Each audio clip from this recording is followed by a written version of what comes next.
Welcome back. I was reading up today that people don't like this season of The Challenge. I do. I don't understand why people. But again, I've just watched one season. Oh, life story, right?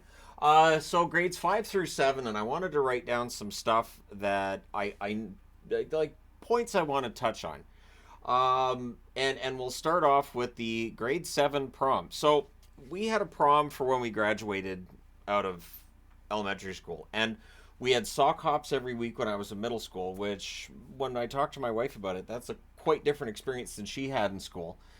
Dances were just part of the whole thing we were doing. The nice thing with the grade 7 prom was that I brought all of my cassettes, so I had like 40 of them just in case, and gave them to the DJ and said, "Here, if you need extra music," kind of thing. But that was the first time that a girl actually kind of sort of asked me out, which was weird because her and I really didn't talk much during school. We just didn't, and because the grade 7 prom was one of her last events, and it was right towards the end of the school year, she actually had a friend of hers come over and say, "Hey, Jen wants to ask you to dance," and I'm like, "Why?" Like that, and that was my response, just because like she'd never asked me before, so I was like, okay. So I went over and asked her, and we danced. We danced like 3 different times, and next thing I knew, I had a girlfriend. It lasted that long. But that was as close to any kind of romantical anything that I had in grades 5, 6, or 7. And it was fleeting, very very fleeting. It lasted roughly a week. I think part of what killed it was that when she hung out with me, and this was smart. This is good parenting. To hang out with me, she was allowed to hang out with me one on one if she brought her little sister, a little sister who was, shall we say, kind of loud, nosy, and just hyper. Like I suspect at this point the parents probably filled her with sugar, and just keep an eye on that. So that's likely why that relationship didn't become a relationship. It was very brief, and then it was, yeah, I don't think so. So, anyways, I want to start with that. And just like I enjoy dances, I still do. One thing that I think about when I'm thinking like, oh, I would love to have a dance. I'd love to have a party, and I'm not talking like a bunch of alcohol and crazy wild Vegas type. I mean, just like hanging out and having a party and playing music and just having a fun time, but not music so loud that it hurts your ears and you can't hear anything, and all you're doing is yelling "what" every time somebody talks to you. So I talked about my French teacher, who was, somebody guessed who she was, Madame Roland. Yep, that would be her. And then she was replaced in grade 6. In came Miss Stevens. Now, first off, not a French lady. She could speak French very, very well. Secondly, the way that she taught us French was sometimes to bring in her boombox and have us guess the names of songs. She'd write them in French on the board, and we could use a dictionary to figure out what it meant. And then we could listen to the song. And so it was rock music for French class, which was awesome. She wouldn't do that all the time, obviously, because she had to actually teach us. But she was young. I think she was in like her mid to late 20s, and she was very very pretty. So the boys who the year before with the older French lady with the Lacar, not so excited about French class. Like, oh, is it French after? But when Miss Stevens showed up, it became, is it French? We have French first thing this morning. Oh, great, that's awesome. Now, I actually would like talk to her. I got a kick out of her. She had a boyfriend who was kind of well to do. He picked her up to take her home after school, driving a Porsche 911. So that car was surrounded by kids. Now, because I was in charge of ringing the school bell, because at that time you had to have somebody to ring the school bell. It wasn't automated. And I think it was just something for a kid that they thought, hey, you want to ring the school bell? I think there was a way to automate it even back in the 80s. But I remember her coming into the office all flustered, and I was like, "What are you flustered about?" And she's like, "Well, my boyfriend's here." And I'm like, "That's a good thing." And she's like, "It's not. That car is surrounded by children. I don't know how I'm going to get to the car, and I don't know if I'm going to have a boyfriend anymore with with everybody surrounding the car, because it was a Porsche. This is Podunk Chilliwack. Nobody drives a Porsche." So I will admit, I went out and checked the car out myself. I was like, that's a nice car. That is a very nice, fancy, brand new car. I didn't touch it because No. But Miss Stevens was only for a year, and then she was replaced by Mrs. Sperling. Now, Mrs. Sperling was also a young teacher, and I actually became really good friends with her. I became really good friends with her during school to the point where I've tried looking her up on Facebook because after I graduated, and I'll get into this when I get to that part of my life as well. But I was going through some health stuff, and just some of the stresses of, oh, holy crap, I'm an adult now. And her and I actually hung out a few times and we talked. She took me to church. And around that point, and again, I'll get into this again when I get to the part of my life. One of my roommates was like, are you dating your former teacher?" And I was like, "I don't think so." And he's like, "Well, she is kind of cute." And I was like, "Well, she's very pretty. Is she single?" And I was like, "Well, yeah, she just went through a divorce." So I if she sees this, I, I don't know. I don't know. It didn't stay that way. I don't even remember why I lost touch with her, but yeah, it's just one of those oddities, and it feels like in my life there's always some sort of an oddity going on. So I also want to talk about Mr. Lucas. The person you're seeing here is presented to you by Mr. Lucas. I'm not talking about George Lucas. However, I wrote books a lot when I was in school. Now, they didn't start out as books. They started out as single page stories. I read Mr. Men books. I watched Pac-Man cartoons. I watched Star Wars. Um, so guess what the stories were about? Yeah, it was like fan fiction. I was writing fan fiction before the internet existed. They weren't fantastic stories by any stretch, but they evolved. And so I would write a one-page story, one page, and eventually it turned into I would handwrite an entire novel, and then I would handwrite another entire novel, and every year I would handwrite an entire novel. But it started when I was in elementary school with those one-page stories. So at one point, I Mr. Lucas was my grade 7 teacher, and he was very encouraging of my writing. He said, "You've got something here." Now, I was writing two different kinds of things when I became a grade 7 student. I was writing science fiction, and I was writing romance novels. I was trying with the romance novels. Now, romance novels, when you've never had romance, would be kind of like trying to write about surgery when you work at McDonald's. It doesn't work. It doesn't flow because you don't understand anything. You don't have a clue how any of it works.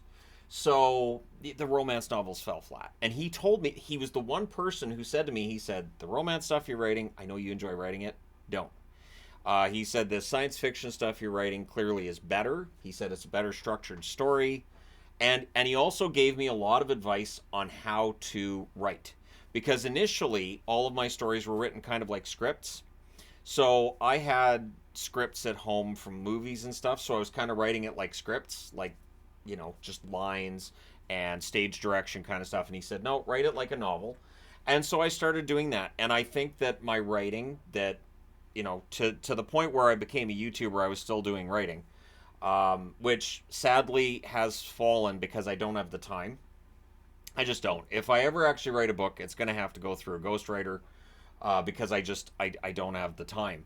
But Mr. Lucas really helped to shape my writing, and he really encouraged it, and I think it got better. And not only that, but this is when personal computers were starting to become more and more of a thing. But at school, I would go in every morning an hour before school to write. I would write my novel an hour before school. I'd print it out using a dot matrix printer, and every day I would do that. And I enjoyed doing that. But that's where the whole nerd thing started. Now, I was always sort of on the outside looking in.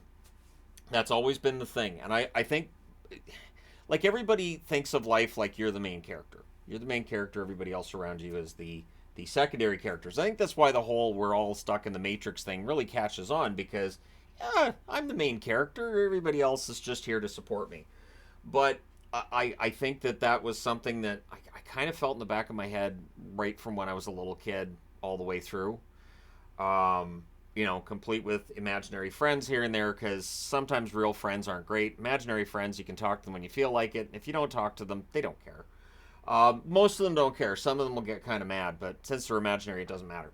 But, you know, being on the outside all the time led me towards that whole nerddom side of things. And I liked hanging out with guys who weren't the popular crowd. I didn't care about what I wore. I didn't care about what I listened to. I didn't care to watch anything really popular. I never tried to fit in. The only times I've tried to fit in, I would jump on some kind of a fashion trend just as it came to an end. So I'd be like, Mom, I need these clothes. It's a new thing the kids are wearing. And I'd get the clothes. I'd go to school and I'd be like, I missed it. Damn it, I missed it. And they'd go, look who got the new clothes. You geek. Nobody's wearing that anymore. Idiot. And it's like, oh. Yeah, they all talk like Dwight. So that's just sort of my lot in life. At some point in time, I had to accept it. At some point in time, I had to accept. And when I get into middle school, the story gets kind of dark in middle school. Not going to lie. As much as I enjoyed most of my time through life in elementary school, once you get to middle school, it's not a happy story. At home, there was always some kind of drama with my parents. The thing that was embarrassing with that, so I mentioned I lived in the trailer park, right? So when you're outside playing with the neighbor kids and you can hear your parents fighting while you're outside with the neighbor kids, that means the neighbor kids are hearing the fight as well. It kills all conversation. It makes everything incredibly awkward, and you don't know what you're going to do. You don't want to keep playing with the kids because you're upset and they can tell you're upset, and now you're making them feel bad. So I would just kind of, usually I would go down to my grandmother's if that was going on, but like it made everything awkward. Because like I can't just pretend that everything's great in my house when you guys can hear my parents yelling and screaming at each other sometimes for hours. Or you would think it was done, and then it would start up again, and you'd be like, "Oh, that fight's done," and then 20 minutes later they'd start yelling again. So, and when I say they, it was almost always my dad. It was something. So, that's why my whole life I've made sure that my temper, I try to keep it as level as possible. When I play video games, I don't play on incredibly hard difficulty because A, I don't have great hand-eye coordination, and B, I know what my temperament is, and I know I need to keep that under control. So I like to play games that difficulty isn't a big deal, so stuff like Sims, GTA, that kind of thing.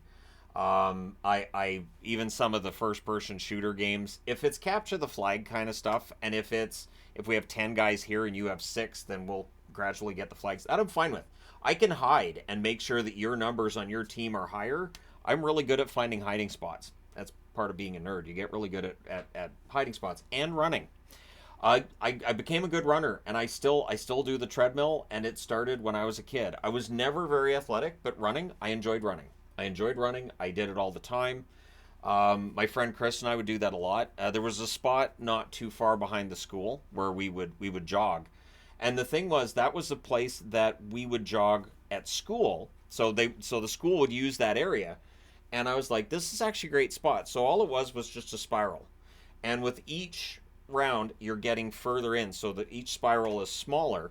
And I was like, this is great. So if I can keep my win through that first spiral, that's the biggest one, and then it gets smaller and smaller, and eventually you reach that end point. And that's where my love of long distance running started. It's the only thing I really love.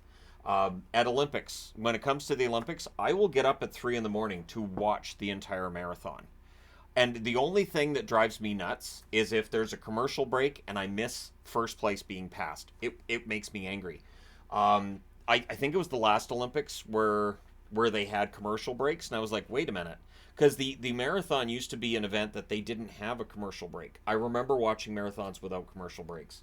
But that's where that love started. I have nothing but respect for people that can run a full marathon. I've never done it. I've thought about it. At some point in time in my life, I would like to try it. I know at this stage, being in my 50s, there wouldn't be very many people my age doing it, although the number higher than it would have been back in, say, the 80s or the 90s. I feel like people are better at taking care of themselves now than they might have been back in the 80s, but that's just me.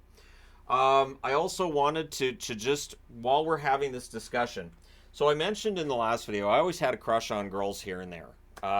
Sasha. Sasha was the big one.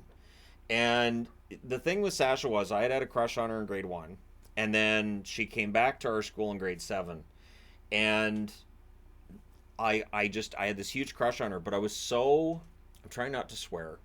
Let's just say awkward. So think like Letterkenny, Wayne talking to Derry. I was Derry. I was that awkward. And so I couldn't talk around her. I couldn't be normal around her. Um, like if she said good morning, I'd say good, and you? Like just that, just oh my gosh, so awkward. And when I get butterflies around somebody like that, it's just it's not great. Now the good news is that as just as awkward as that was, I feel so bad because like it was the whole school year where just I had this huge crush on her. She had no interest in me whatsoever, none. She did go out with a couple of guys at school that I knew and was acquaintances with. So there were spots around the school where couples would go to kiss one another. I guess you could call it making out, but it's not really that involved, right? It's only elementary school. So it was great when I would come around the corner and the girl I had this huge crush on, she was the prettiest girl I'd ever seen, would be kissing some dude that I get along with. I'm friends with. Like, hey, good for you, and then mumble and swear under my breath while I'm walking away. The one thing though, and I can do an update on this. I have actually talked to her. About a year ago, I talked to her, and the funny thing is, she doesn't remember much from back then. And here's the weird part. Loves cats. Very quiet, keeps to herself. The music she likes is very similar to the music I like. TV shows, movies. We have a lot in common. If I had actually taken my foot out of whichever orifice it was stuck in on whatever given day, I want to say in my mouth, but sometimes I feel like it wasn't jammed up my mouth. Uh, if I'd actually talked to her and been normal, but I do tend to put people on pedestals. It's something that I will do. I don't know why, but I will put somebody on a pedestal, and they can't live up to that. But then I put them on this pedestal, so I'm like, okay, I see myself down here and you're up here. Well, it's not going to work that way. And at some point in my life, I figured out, yeah. So I stopped putting people on pedestals as much, although it does still tend to happen every now and then. Um, One of the reasons that my relationship with my wife works so well is because we met, we talked online for months, and then when we went on our first date, we just realized we like each other. Cool. Nobody asked anybody out. We never officially became official. We just hung out, and we're still hanging out, and we really enjoy each other's company. Very attracted to one another, and everything just works. It's easy. So the whole thing that people told me my whole life, someday you're going to meet somebody and it's going to be easy. I'm like, me, this awkward guy. It eventually it is. So if you're watching this and your love life's not exactly of the happiest variety, it does get better. It does. I know you don't believe me if you're going through it right now, but it does. But I feel bad, and I did tell her I owed her coffee. I don't think she'll ever take me up on it.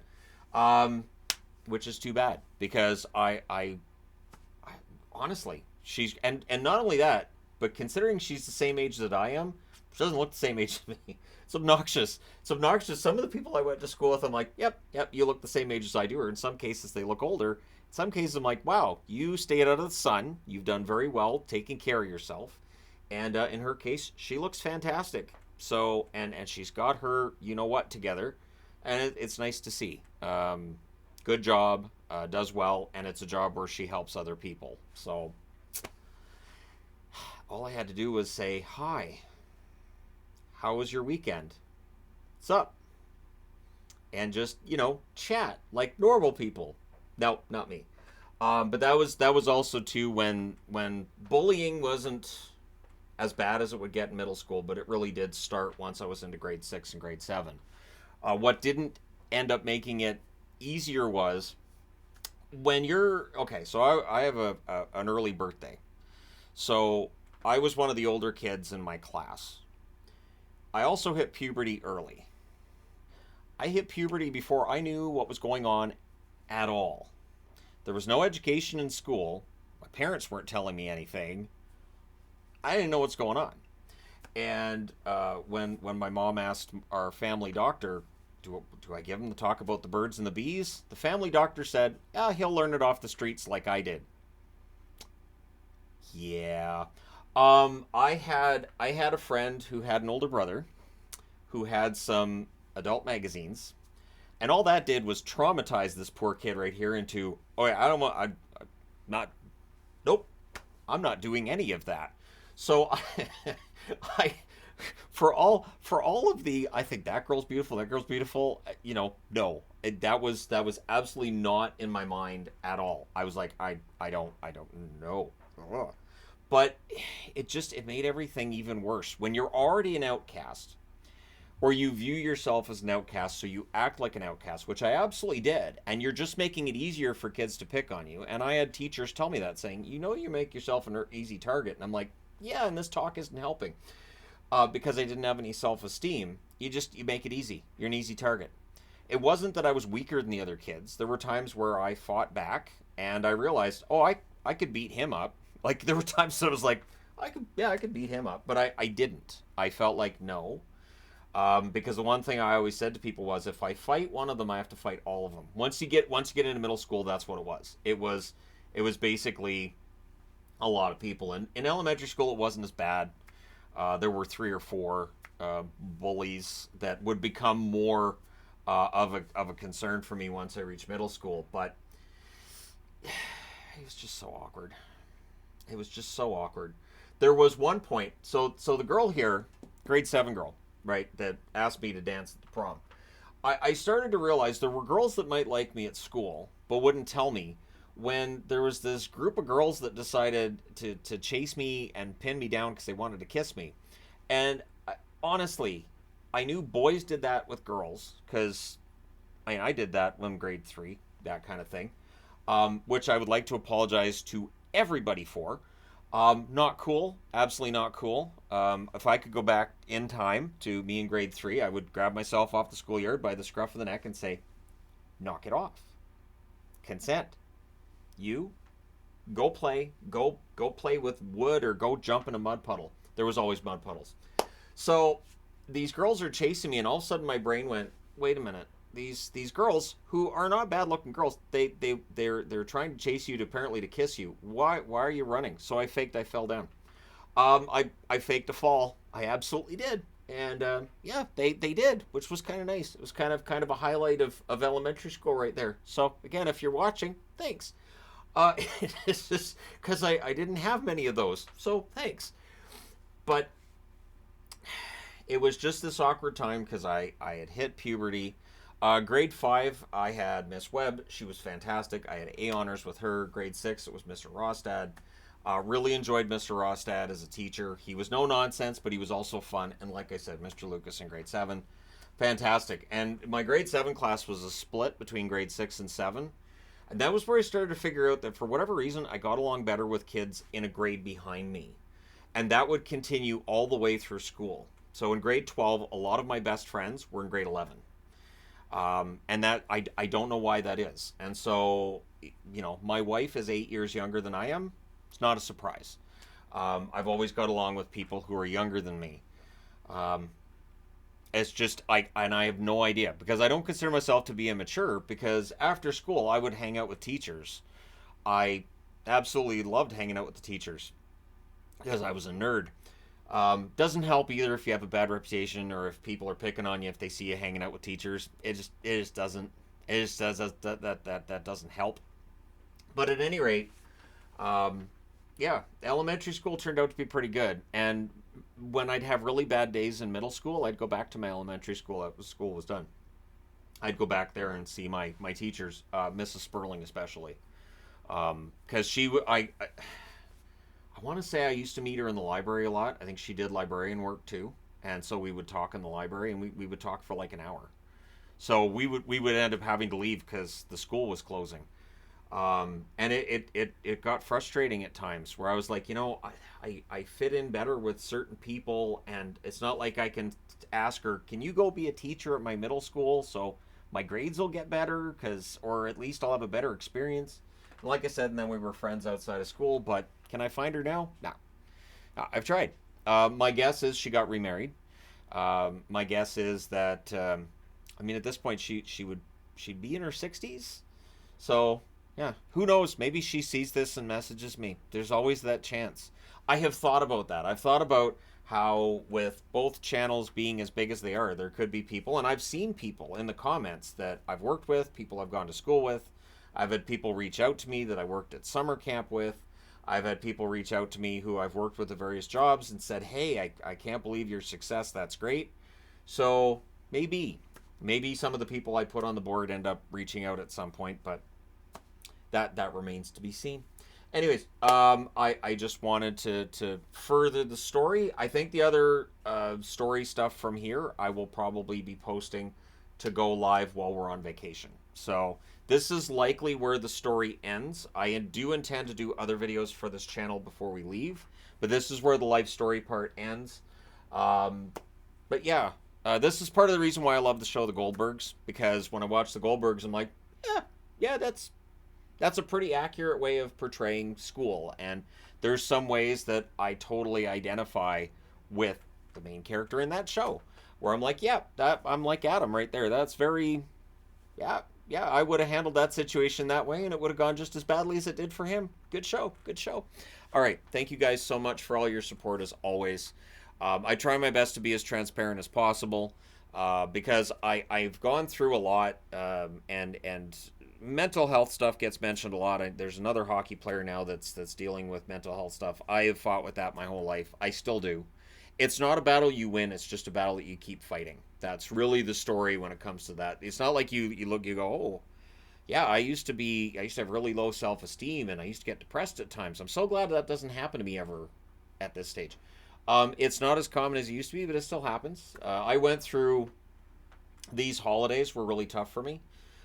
Christmas and New Year's were really tough for me this year. And I feel like 2 days ago I started feeling like myself again, where I was like, hey, I'm back. And so, yeah, it does happen. And I feel like if I tell stories like this, hopefully people identify with it and go, hey, I understand that part of the story. Am I still awkward? Yeah, I can be. I still have those moments. There are definitely people who leave me kind of starstruck. There are definitely moments that I'm like, why did I say that? Where did those words come from? Because they had nothing to do with the rest of the conversation. But it's part of being awkward. All right. Thank you guys so much for all your support as always. And again, like I said, I hope this helps some people who might be going through some stuff. You know what I'm saying? But hit like and subscribe if you just happened upon this video because you watch hockey videos and I'm in them, or just because you feel like it. But thank you guys so much for all your support. I will talk to you again soon.